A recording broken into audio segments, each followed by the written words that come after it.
Hi உறவுகளே, good மார்னிங்க. இன்றைக்கி டே 7 வந்து இன்றைக்கி ஆக்சுவலாக டே 6 நேற்று போட்டிருக்க மாட்டேன். ஏன் அப்படின்னா நேற்று வந்து சண்டே இல்லையா. ஸோ நேற்று நான் மார்னிங் கோயிலுக்கு வரல. பட் நான் ஈவினிங் வந்தேன்.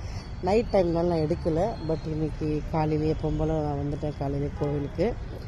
அதனால் இன்றைக்கி உங்கள் கூட இந்த பதிவில் நான் ஷேர் பண்ணிக்கிறேன். இன்றைக்கி எப்பவும் போல் நம்ம குட்டீஸ்லாம் வெயிட் பண்ணிகிட்ருக்காங்க.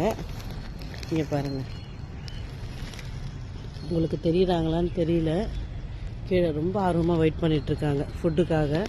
ஸோ அவங்களுக்கு நம்ம ஃபுட்டு போட தயாராக ஆகிடலாம். அதனால் அதெல்லாம் நானும் தயாராகவே இருக்கேன். ஃபுட்டு தான் வாங்கிட்டு வந்துட்டேன். பொரி பிரித்து போட்டுடலாம், ஓகேங்களா? அப்புறம் சொல்லுங்கள், நீங்கள் என்ன மாதிரி கோயிலுக்கு வந்தால் பொறி போடுற பழக்கம் இருக்கான்ட்டு. ஒவ்வொரு சாமிக்கிட்ட போகும்போது இது என்னடா இவ்வளோ சிக்னல் மாதிரி இருக்குன்னு நினச்சிக்காதீங்க.